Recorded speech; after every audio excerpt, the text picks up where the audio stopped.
All right, do you guys have any questions?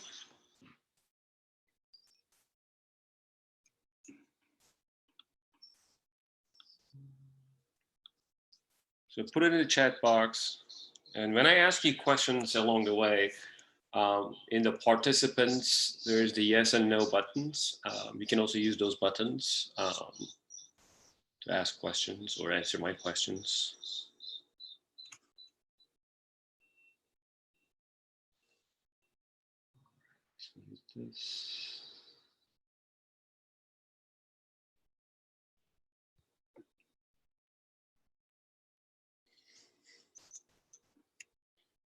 We still have some time to start. Let's see.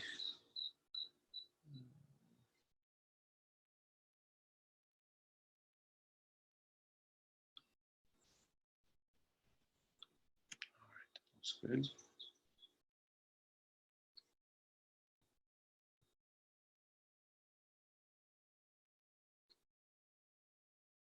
Any question about the quizzes? Any question about the homework assignments? Please, it's the best time to ask before we start. Let me just maybe.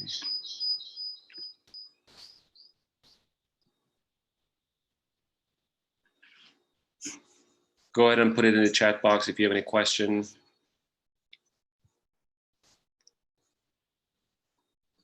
Or simply unmute yourself. I can't hear anything.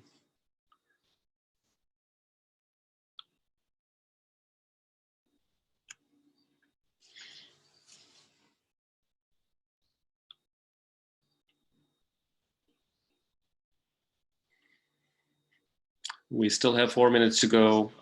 Yeah, if you have any question, please put it over there. You have a quiz available, by the way. So it's going to be, it should be up on WebAssign. And it'll stay there for in fact, 2 or 3 days. So let me see. Monday is the deadline for it, for the quiz. And just go back here.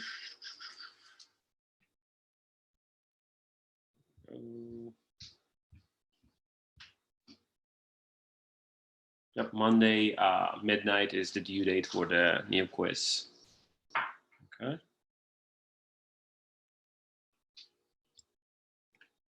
And you have new assignments coming up on top of like 3.7. There's the homework 4.1. This is what we're going to cover today. And you still have the review assignment, as you see. And the passcode for the quiz is written here. Okay.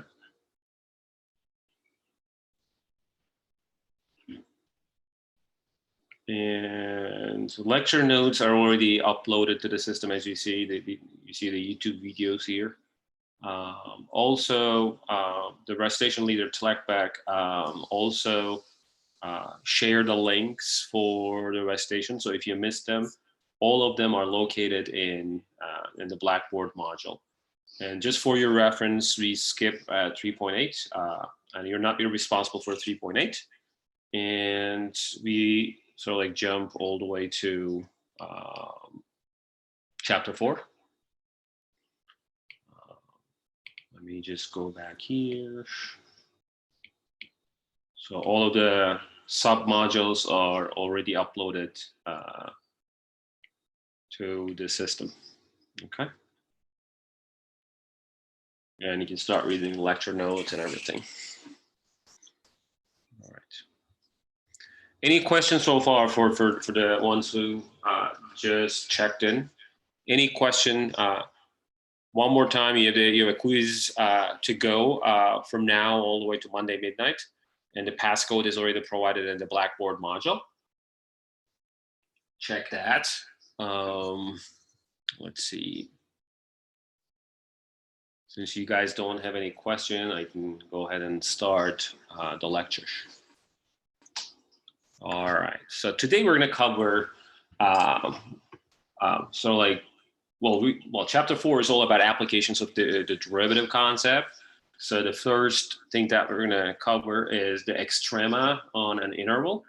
And specifically, we're going to try to understand the definition of extrema of a function on an interval, understand the definition of relative extrema on an open interval. And hopefully, when the interval is closed, then what is the meaning of like finding extrema on a closed interval? Okay, so do you see the difference here? So you're going to find the extrema, which is in fact maximum or minimum values of the function on an interval, and then we're going to like change that a little bit and then call something called like relative extrema on an open interval. And then finally, we are going to find the extrema on a closed interval. So from even these learning objectives, you can see that extrema on an open interval is not the same as the extrema on a closed interval. Okay. Extrema of a function. Let's just go with this explanation here. So I'll give you the official definition in a sec. Okay. As you read, in calculus, much effort is devoted to determining the behavior of a function f on an interval I. So the question is like, does f attain a maximum or a minimum value on a given interval? And you also want to know if the function is increasing or decreasing. In other words, you want to know if the function makes a hill or a valley. So those like extreme values are in general important to understand what's going on for the behavior of the function. And obviously, we're going to use the derivatives to sort of like explore these concepts: maximum, minimum, increasing, decreasing behavior, and so on. Okay, and hopefully at the end you're going to have some real life applications. And at this moment, by the way, just going back to the coronavirus math, everybody's trying to understand when the curve is currently going up all the way exponential. Right, so it's increasing at this moment, and everybody's wondering about like when it's going to make a turn of like this. So now it's like a value, right? And then everybody's trying to know when it's going to change its course and then make a logistic curve. So it's going to still increase, but in a very decreasing sense. So you will see in a few sections that this point is going to be called an inflection point. That means the concavity of the function changes. So once we know exactly what this point is, then we're going to relieve a little bit because the speed of the spread is going to decrease, even though the case numbers are going to increase along the way. All right. So that this sort of like chapter 4 business is a lot to do with the coronavirus spread graph in general and the math associated with that, just so you know. All right, let's have the official definition of extrema of a function. So let's say like there's a function f defined on an interval I, okay, that contains a point C, okay? We say like f of c is the minimum of f on the interval whenever f of c is less than or equal to any other values of f on the interval. Okay. And likewise, f of c is the maximum of f on the same interval if f of c is greater than or equal to any other function value on the same interval. Okay, so this is sort of like the official definition of a value to be a minimum value or a maximum value. Okay, and at this moment, we should also make a few more definitions. So the minimum and maximum of a function on an interval are called like extreme values or extrema. That's where the title of this lecture comes from. Okay, and in many other contexts, so you can call these minimum and maximum values to be like absolute minimum, absolute maximum, or global minimum and global maximum values. Okay, and those extremal values can happen within the interval or at the endpoint if the endpoints are included in the interval.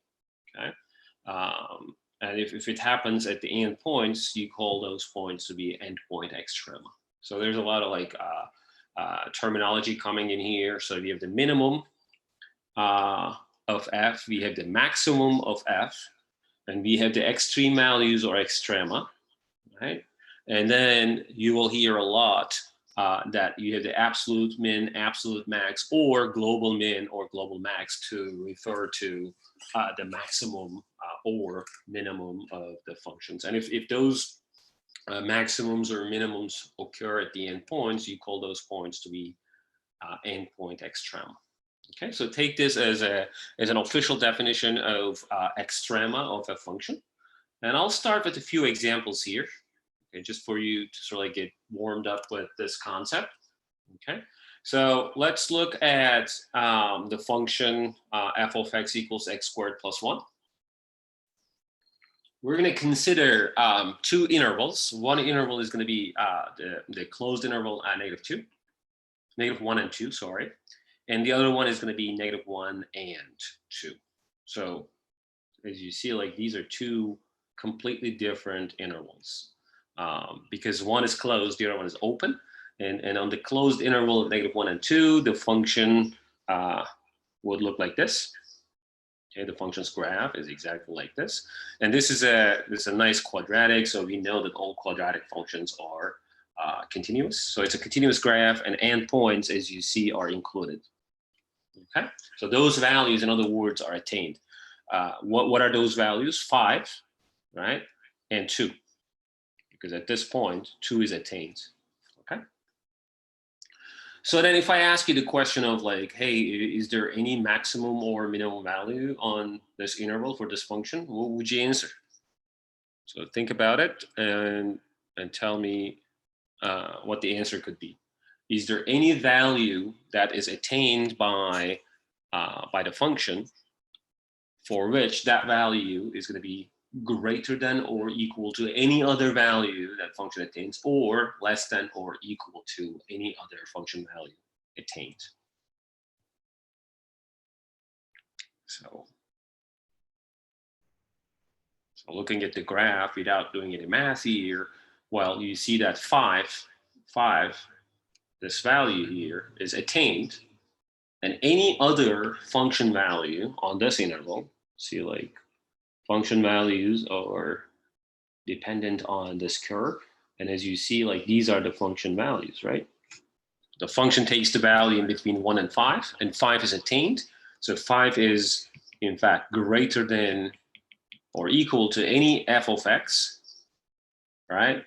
Where x is in the interval, x is in -1 and 2, right? So f of x, in other words, is less than or equal to 5 for any x coming from the interval -1 and 2. If you change the interval, by the way, the maximum minimum values could change, but in this particular case, 5 is the maximum value. And similarly, if you look at the function values attained on this interval, as I said, like they're ranging from 1 to 5. And this value in particular is the minimum value of the function, which is attained, right? Because it's filled up, right? So you can perfectly call that 1 is the minimum value of the function, which is attained at x equals 0, and 5 is the maximum value, which is attained at the right endpoint. So in one case, minimum is attained in the interval, right, as an interior point, and in the other case, maximum is attained at the endpoint. Okay. So what happens if we change the deal? Meaning that what if we consider the open interval -1 and 2? That means we're going to have punches here, right? Because those values would not be attained. There is a hole for each endpoint, right? So then can we still have a maximum? Well, as you see, the function values on the open interval -1 and 2 are all of those values, but this value is never ever attained, right? 5 is never ever attained. So at this moment, we can just conclude that 5 is not a maximum value anymore. In fact, any value that you provide me as a value that function attains in this interval is not going to be a maximum anymore. Okay, because if you tell me like 4.999 is a maximum, right? If you say that 4.9999, let's say, is a maximum, I can just go ahead and say like, okay, I can add another 9 here. That's also maximum. And another person can come up and say like, okay, I can add another 9 here. Well, that's maximum. So you can keep on and on and keep going on and on and on, and then there's no maximum value attained for this problem. Whereas the minimum value is attained because here 0, as you see, is an interior point at which f attains the value of 1, and any other value the function attains on this interval is greater than 1. So we're safe to say that 1 is the minimum value, but there's not a maximum value attained for this problem. Okay. So then going back to the very first sentence here, it says like a function need not have a minimum or maximum on an interval. Well, in the second example, as you see, the maximum is not attained. So it's not guaranteed. In other words, the maximum or minimum will be attained, especially if you're dealing with an open interval. Okay. All right. So another example. The same function x squared plus 1, but at 0 you define it with a different value and call it 2. So you still have the closed interval -1 and 2, but you redefine the function value at 0 to be exactly equal to 2. Okay, so that's another function. This is not the same graph that we had for x squared plus 1 because we redefined that function. So whenever, in other words, x is not equal to 0, you mimic the graph of x squared plus 1, including all the endpoints. And whenever x equals 2, this value is not attained, as you see. This value is not attained anymore. Let's erase this.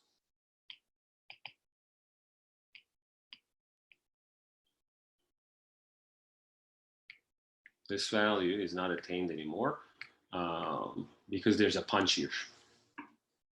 Okay. So now what can we say about the extrema of this function on the interval, on the closed interval -1 and 2? Well, first off, endpoints are included, right? Endpoints are included. That's good news. So that means this 5 and this value 2 would be attained. So that I'm safe to say that 5 is the maximum value because any other value the function attains in this interval is less than 5, right? That we can just readily see from the graph. What I can't say is the existence of the minimum because since there's a punch here, as you see, the value 1 is not attained anymore, and anything that you give me as like 1.001, 1.0001, the function attains would not be a minimum because you can add zeros as many times as you can, and that's going to be smaller than what the number that you give me. So minimum, in other words, does not exist. So no minimum. Okay. So this is another example that one of the, like either we said like minimum or maximum doesn't need to be attained. And in this case, maximum is attained, but the minimum is not. Okay. And this is slightly different from the very first example. Here, the maximum is not attained, but the minimum is attained, right? And in this case, both of them are attained. And in the last case, just maximum is attained, but not the minimum. Okay. So any questions so far? If you don't have any question, hit the no button in the participants list. So go to participants and hit no or yes if you have a question. If you have a question, obviously hit yes. If not, hit no.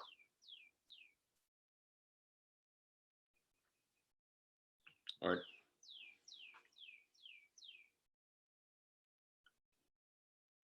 All right, awesome. All right, since there's no question, we can proceed a little bit by providing this fact here.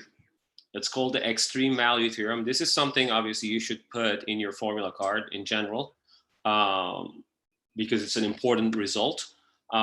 It says like if you have a continuous function to start with on a closed interval, okay, it's guaranteed that the maximum and minimum would exist. Okay, it's guaranteed. So So like in the previous three examples, you know that in one case, both max and min exist. And in the last two examples, we had either maximum or minimum exist. But if you do have a continuous function to start with on a closed interval AB, it's guaranteed that minimum and maximum would be achieved on this closed interval. So that's good because this gives you like a sufficient condition to conclude that you have a maximum and a minimum, as long as you check the continuity of the function on the closed interval. So that's good. This is the existence result. Let's keep this in mind because we're going to come back to this. Okay, continuous function on a closed interval. You're safe with the conclusion of the existence of maximum and minimum. And going back to, in fact, the first example, let me just clean this up a little bit. Just as an application of this fact. Here we go. So f of x equals x squared plus 1 on the closed interval -1 and 2. And we know that f is continuous because it's a quadratic, and the given interval is closed. It's guaranteed that the maximum and minimum exist. And here we go. 1, the value 1 is the minimum value, and the 5 here is the maximum value. So it's a quick application of this here.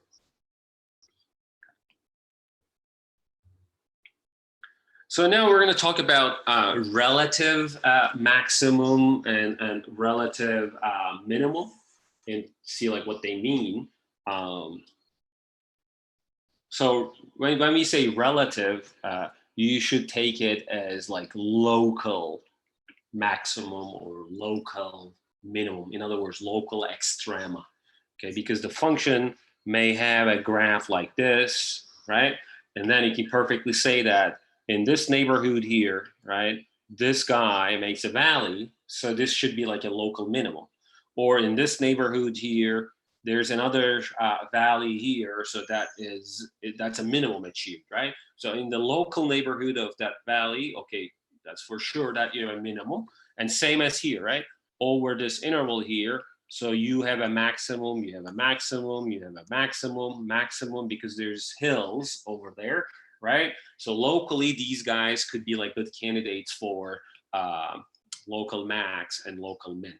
Okay, so as a quick example of this, you have x cubed minus 3x squared, and go ahead and then graph this function in your calculator. You should have something like in figure 4.2, okay? And as you see that in this neighborhood here, in this local neighborhood, you have a maximum value because there's a hill. So you can go ahead and say like, okay, 0 is achieved, the value 0 is achieved, and this could be like a local maximum value. And then same here, in this little neighborhood here, as you see, there's a valley, that the function makes a valley, right? So that means that -4 is a local minimum value, okay? Local or relative minimum value. And here, 0 is the local maximum value. Okay, so we're going to be interested in those like local valleys and hills, and we're going to investigate those. Let's continue a little bit more. So when you have a valley or hill, one quick observation obviously is that at those peak points for the hill and for the valleys, right? One quick observation is that if you look at the tangent lines here to the graph, they are all horizontal, right? So the tangent lines of the graph at those points are horizontal, which essentially means that f prime at those points are going to be 0 for sure. Okay, so that's exactly what the next slide is talking about. When you hit a hill or a valley, you see like how smooth the graph is, how rounded the graph is. And as you see that the graph has a tangent line at the high point or the low point, okay? There's also some other cases that you may not have the tangent line defined. Let's say like the function is like this, and then there's the peak. There's still like a good hill here, but it's very sharp and peaked like this, right? And at this point, we know from chapter 2 that the tangent line is not defined, right? If I tell you, like, what is the tangent line here? Well, there's none, because there's a lot of tangent lines you can graph over there, which means tangent line doesn't exist, right? Because if tangent line exists, then it has to be unique. So in other words, when the graph makes a cusp like this, f prime does not exist, so no tangent line, right?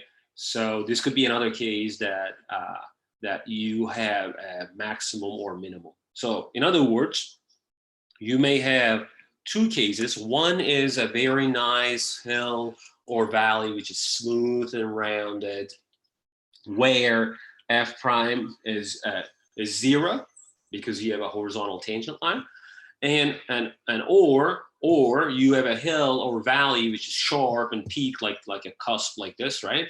And at that peak point, you have f prime not defined. In other words, f is not differentiable. So these two cases are like good candidates for local maximum or minimum. In fact, this is going to be sort of like an indicator for us to pinpoint local extrema or relative extrema for a given graph. And then these two cases are all collected in one definition, okay? And that brings up, in fact, the definition of the critical point, and that I'm going to mention in a few seconds. But let's check this out. If there is an open interval containing a point C, and if f of C is the maximum, then f of C is called relative maximum, and then C and f of C is the relative maximum value. Okay.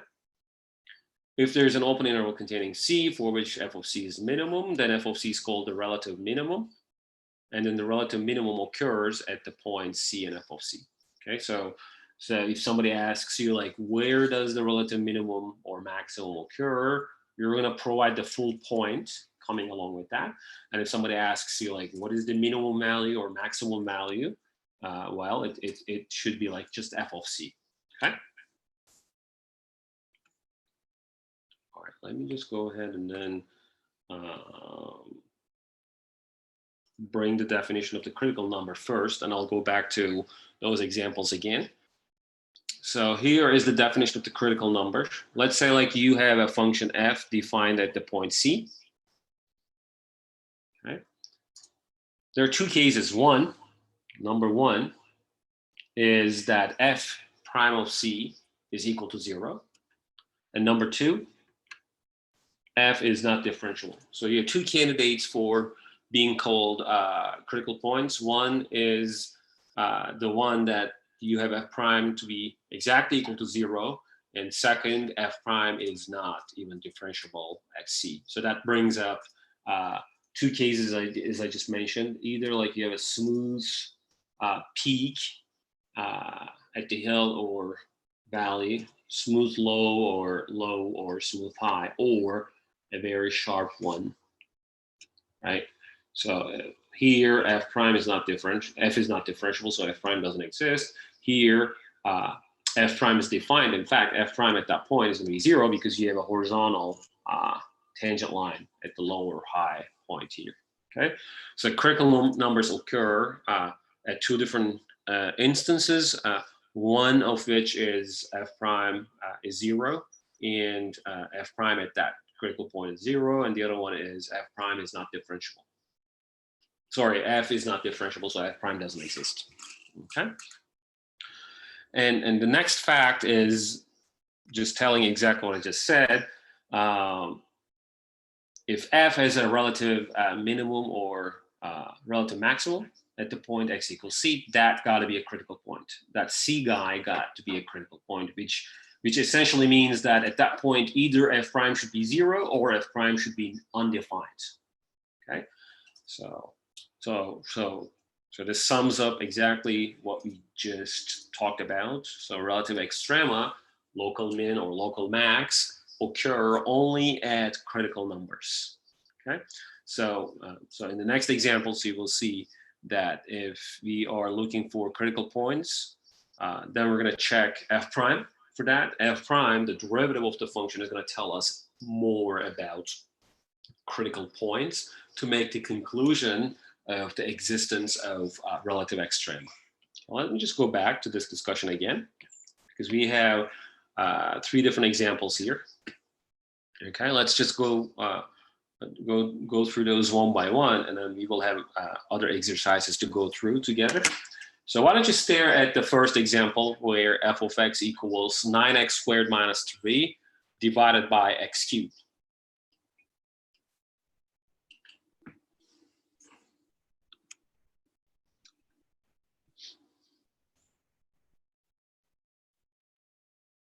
And only consider the point x equals 3. And tell me if that point is a local maximum or minimum. And if so, why? Check if there's a sharp turn or a smooth turn. And we should also check that if f prime at 3 equals 0. In fact, it's provided to us that f prime at 3 equals 0. So this is one of those like critical points where f prime achieves the value of 0. That means we have a horizontal tangent line, right? We have a horizontal tangent line here in this problem. And as you see that x equals 3 is a critical point where the local maximum or relative maximum exists. So we can go ahead and conclude that, let's say 2 is the maximum value achieved or attained at the point 3 and 2. Okay. In the next example, you have the absolute value of x, and it's given that at 0, f prime does not exist. That means x equals 0 is a critical point, right? Because critical points, we have 2 kinds, right? One is the one that makes f prime 0, and the other one makes f prime undefined. In this case, f prime is undefined or doesn't exist at 0. So for that reason, the value 0 is relative minimum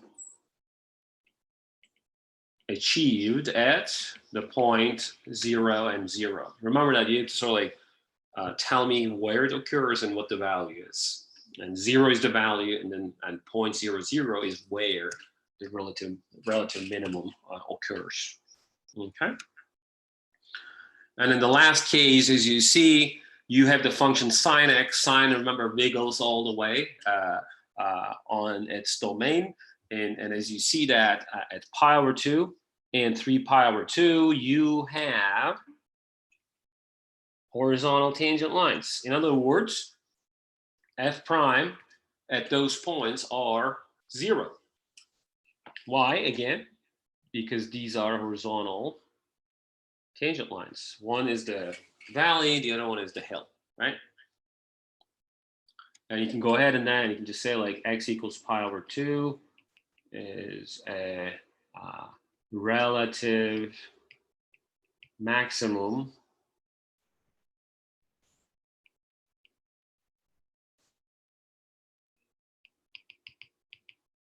sorry, not x equals pi over 2. I'm sorry.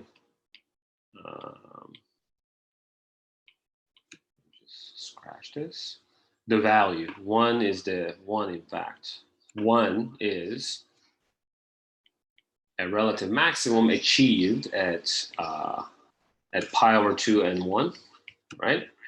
And likewise, -1 is a relative minimum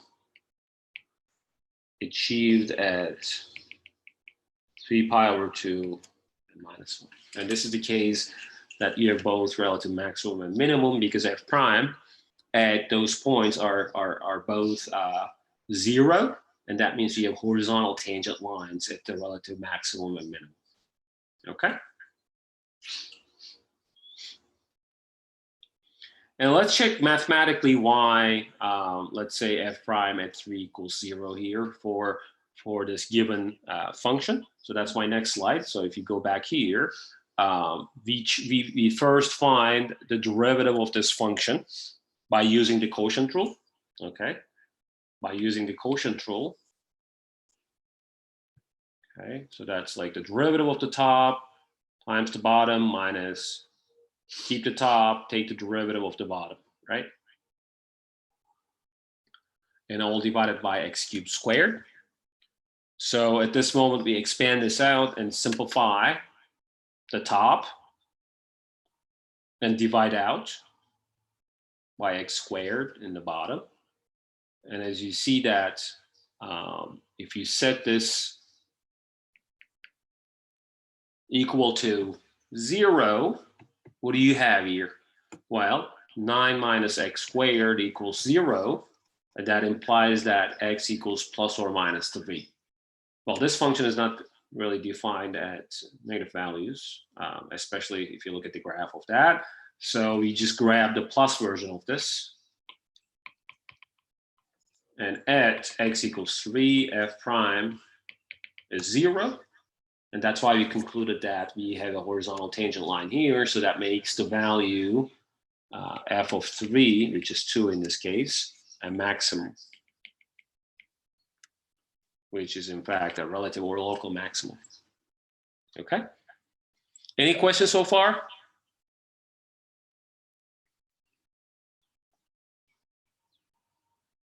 Okay, if there's no question, hit no in the participants link, and then there's the no button over there. If you have a question, hit yes.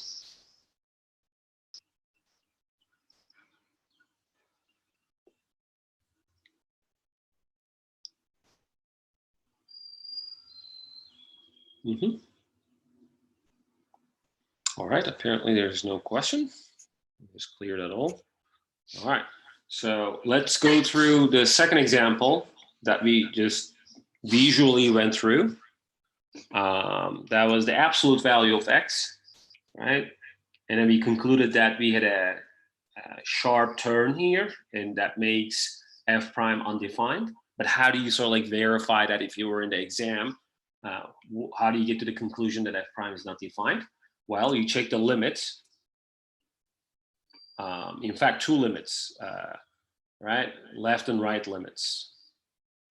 And then you want to prove that, left limit is not equal to the right limit. And remember that for the derivative, when we say like f prime is not defined, or is defined for other examples, you have to check this ratio f of x minus f of 0 divided by x minus 0 from chapter 2. This was the alternate definition, limit definition of f prime. Okay, and in fact, in this case, like f of x minus f of 0 divided by x minus 0 reduces down to absolute value of x over x. So in one case, you're approaching 0 from the left, and in the other case, you're approaching 0 from the right. Okay. So if you are on the left of 0, the absolute value of x is going to be negative x, because if you put a negative number here, to get this out of the absolute value, you have to multiply by -1 so that it's positive, because absolute value always spits out a positive value. So if this x is negative, so you have to multiply that by -1 so that it becomes positive. So that's why this limit is equal to, or this ratio is equal to negative x over x, which takes you all the way to -1. Okay. And if you're approaching 0 from the right, okay, so that absolute value of x is equal to x, because x's are positive, so you don't need to do much to get rid of this absolute value. You just set this equal to x. So this ratio here becomes x over x, which is exactly equal to 1, right? So the left derivative is -1, and the right derivative is 1, which are not equal, right? These two guys are not equal. So the conclusion here is that f prime is not defined at x equals 0. That makes x equals 0 a critical point. Okay, so here x equals 0 is a critical point. That's a potential candidate for relative maximum or minimum, but in this case, it's a relative minimum value. Okay, in fact, f of 0, which is 0, is local or relative min achieved at 0 and 0.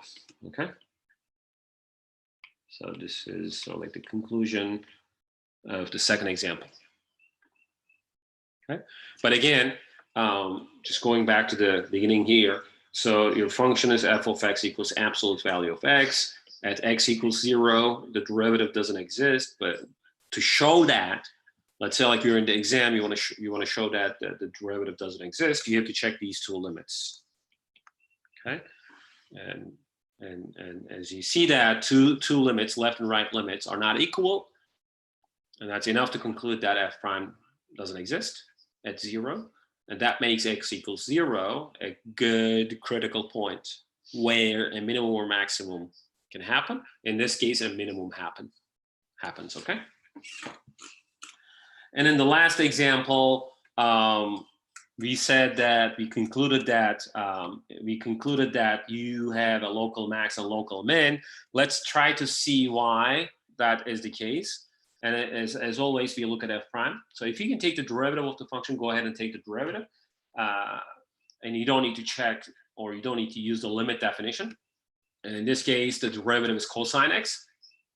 All we're going to do is to check first any x where f prime is 0, and second, any x where f prime is not defined, right? Because these two spit out critical points. All right, since f prime is cosine x, I'm going to set cosine x to 0 and explore if there's any x that makes cosine 0, right? And then this is where you use the trig formula card, okay? In the trig formula card, remember that you hit the unit circle. And cosines are, cosine is 0 whenever the x coordinate of the point on the unit circle is 0. And as you see that, y coordinate of the points is 0. So that happens in two instances here, especially on the interval 0 and 2 pi. One is this instance, the other one is that one. So this is pi over 2, this is 3 pi over 2, where remember that the y coordinate becomes 0, that's exactly the cosine value. Okay, so from the first case, you have x equals pi over 2 and x equals 3 pi over 2.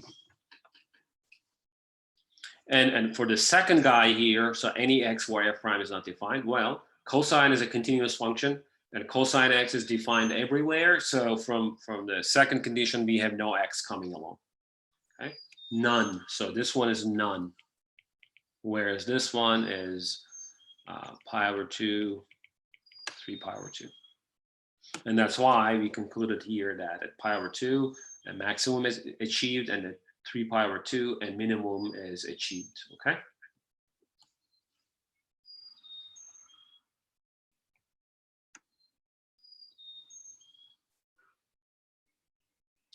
And if you want to be more rigorous here,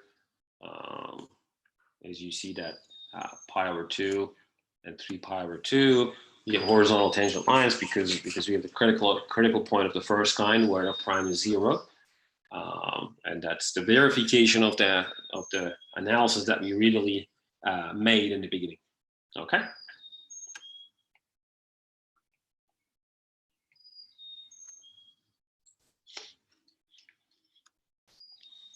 And just to make this sort of like concrete in your mind, that you're going to check critical points at this moment to see if relative extrema exist. Okay. And critical points happen in two different cases, and these are two representative graphs for you, at one of which you have f prime do not exist, and in the other case, f prime exists, and in fact, you have a horizontal tangent line. Okay. And this takes us back to the definition of the critical number I gave you earlier. So if f prime is 0 or not differentiable, f is not differentiable, then c is a critical point. And if your function has a relative minimum or maximum at a point c, then that point has to be a critical number. So again, this tells us that this reinforces the fact that we're going to check the critical points to check if a relative maximum or minimum occurs. Okay.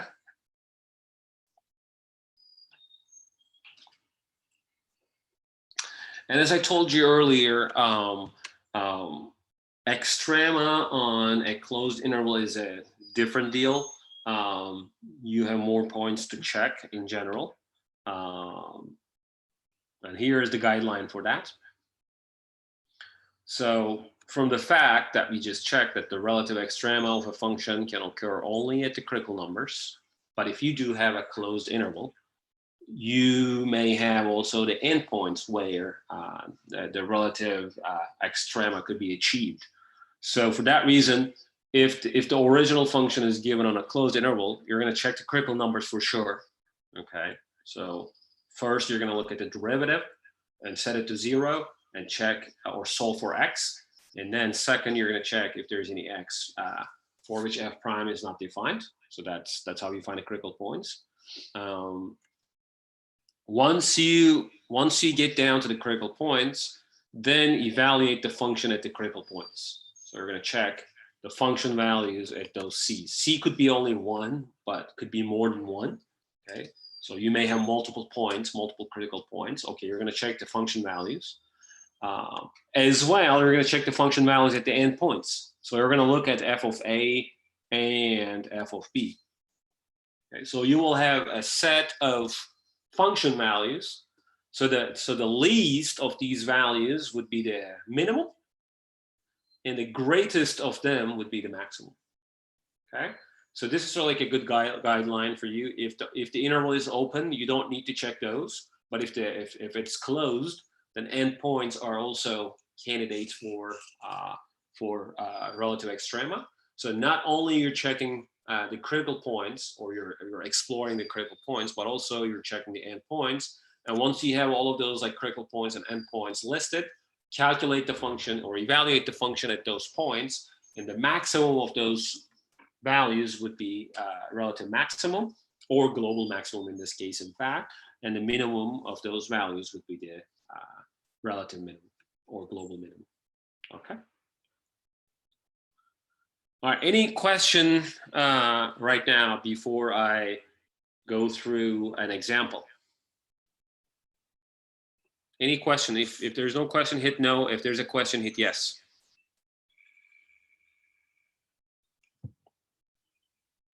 Go to participants. There are 2 buttons over there. One is yes, the other one is no. And hit no if you have no question.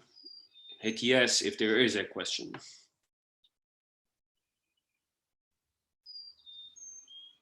So far, I have only 12 replies. Go ahead and hit no or yes.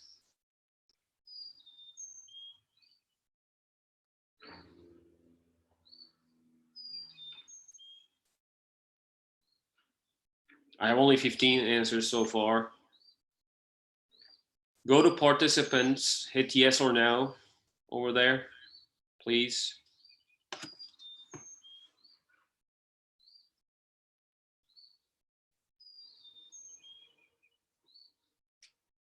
If you don't hit yes or no, I'm going to consider that you're just not staring at the screen. You're not really watching this, even though you look like you're connected to the lecture.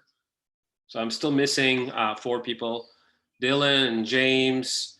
Let's see, Alexi, Anne. Are you guys there? Steve. Go to participants, hit yes or no. Michael. Oh, you said no. Okay, that's good. Sorry. You have a question. Okay, who has a question? Let's see. Unmute yourself, please. And oh no, okay. You changed your mind. Okay. All right. Okay, let's have one example, one application of this. Okay. Here we go.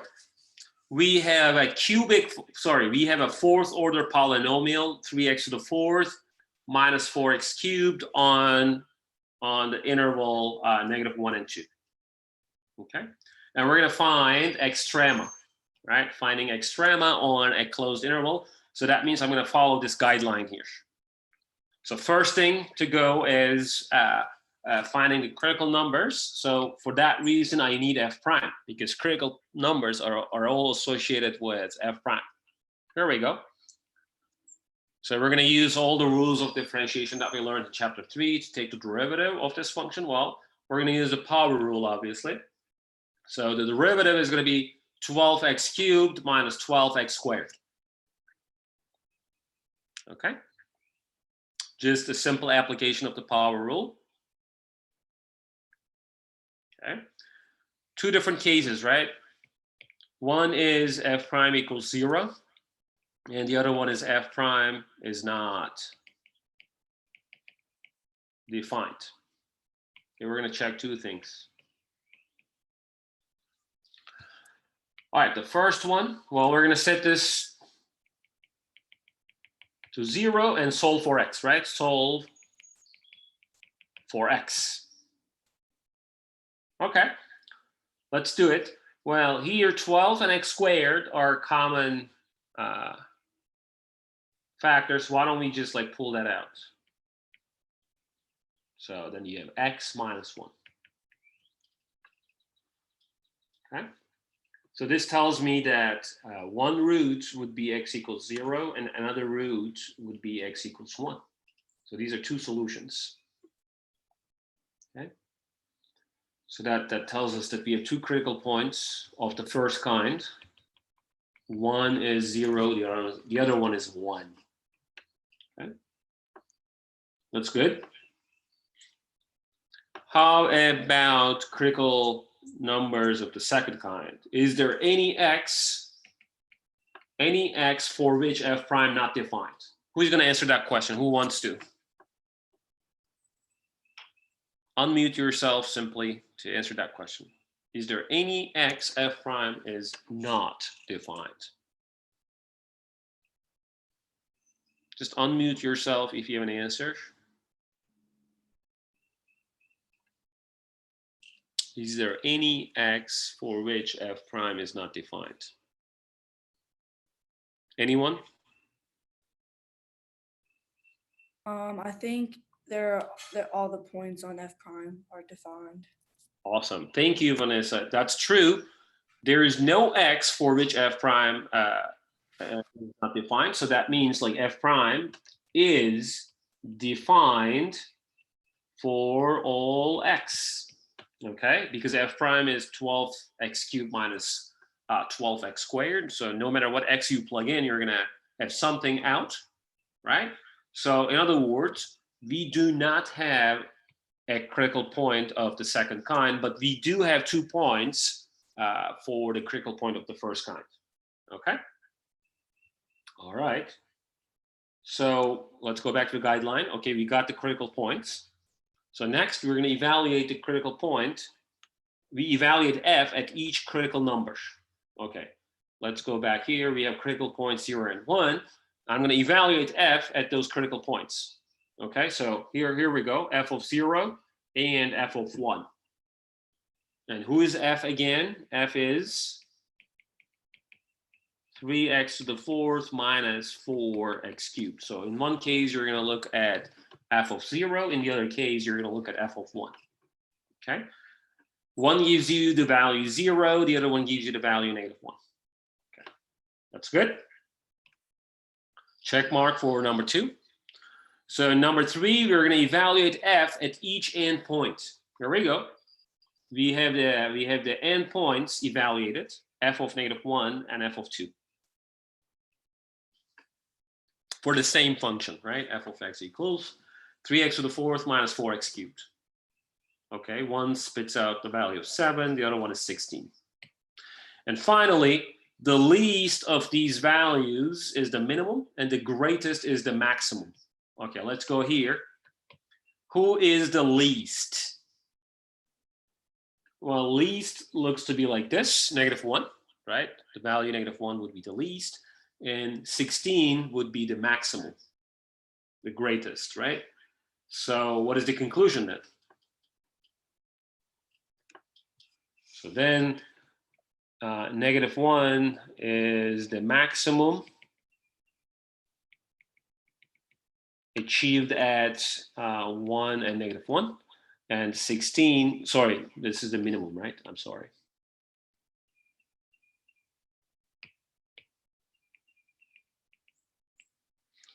And 16 is the maximum achieved at 216. Okay. And if you happen to graph this function, this is exactly what you get. Right? 3x to the fourth minus 4x cubed, and 16 is where the maximum happens, and -1, the value -1 is where the minimum is achieved. Okay. Any questions so far?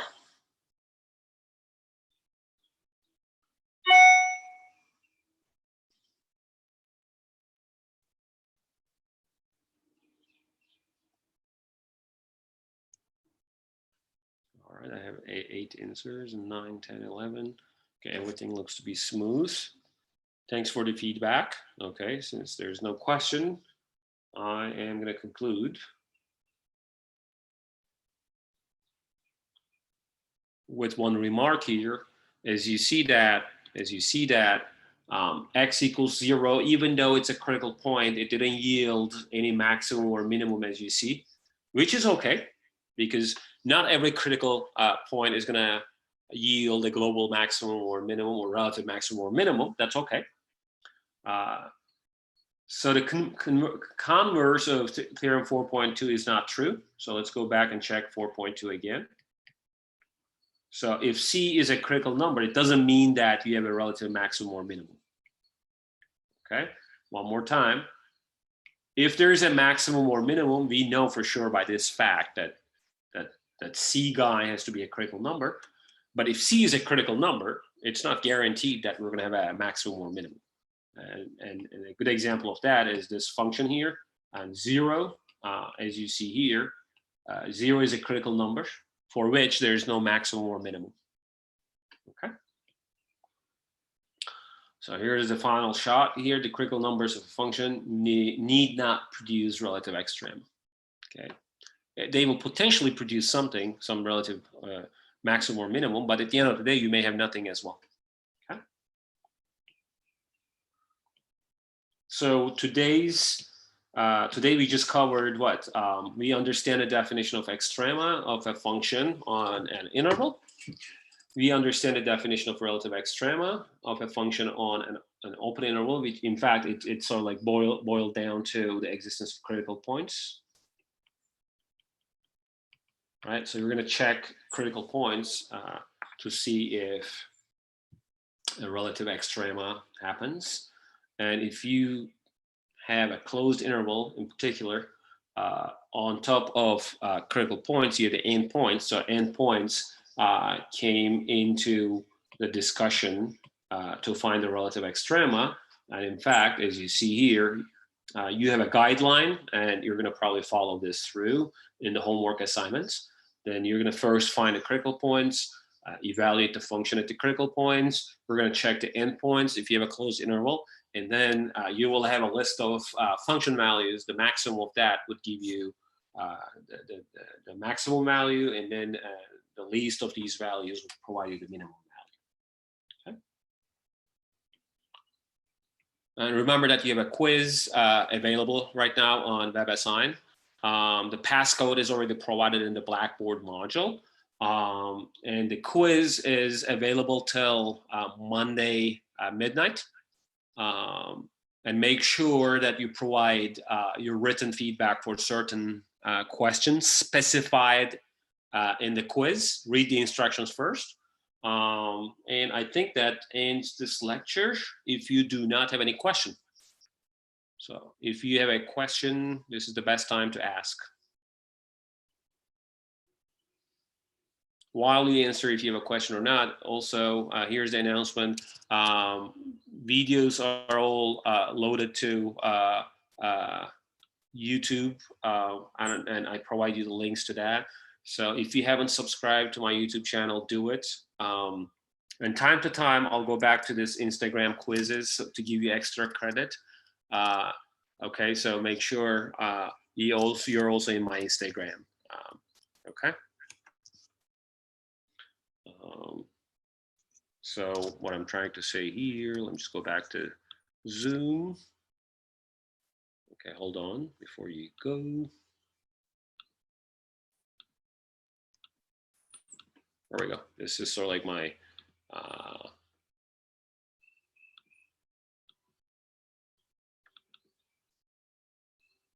right, so my YouTube channel. All right. If you haven't subscribed, please do it, because once the video is available, you will get a notification. And time to time, I'm going to do YouTube lives to share more stuff with you till the end of the semester. So please do subscribe to YouTube channel, and as well to my Instagram, because I'm going to use Instagram quizzes along the way to give you more extra credit points. All right, so I'm going to end this session, and I wish you good luck with other courses and other Zoom meetings today. Have a good Friday.